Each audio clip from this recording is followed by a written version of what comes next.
I didn't start YouTube because I didn't know what I would say.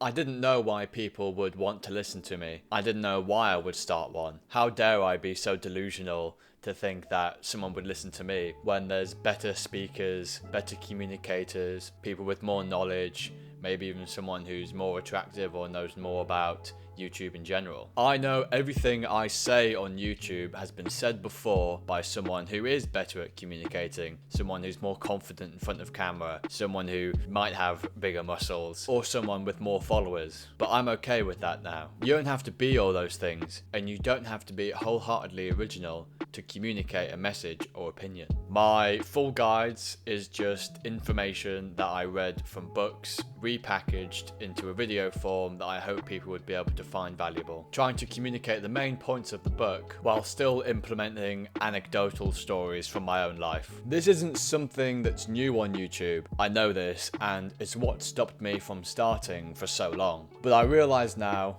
it's not about what information you're told, but a huge contributing factor is who told you it, where did they tell you it, how did they tell you it in terms of how is it packaged towards you, and when you heard that piece of information. The self-improvement space is full of people just reading books or studies and then just telling you about them in a video. Because naturally, it's easier to watch a video on how to build a habit than it is to read a book on the matter. Or to watch a video on the best bicep exercise instead of flicking through a 300-page book trying to find which one might be the best for you.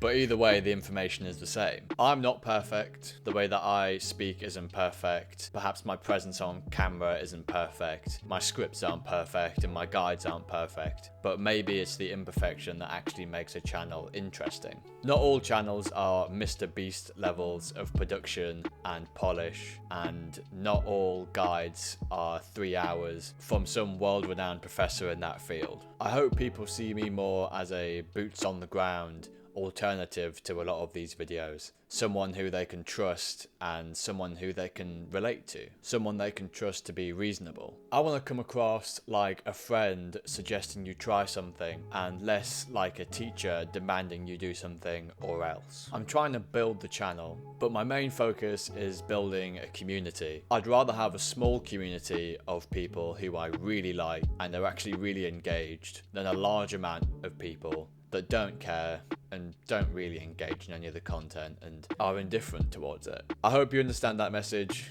and if you've been trying to get into YouTube, I hope you can take on my opinion and maybe think about it a little bit more, because I know I wanted to be a YouTuber for so long, but I think just through like limiting beliefs and generally just not really thinking about it, I've just not done it over the years, and I'm really glad that I've started doing it now.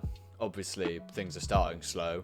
My most recent videos did really well, but I know it will take a long time for me to build a community and for me to build an audience that I can really connect to. Check out my last video. It's about not having any time to go to the gym and habits and general those kind of things. I hope to see you again. Alright, love you, brother. In a bit. Bye. God, the camera's so far away.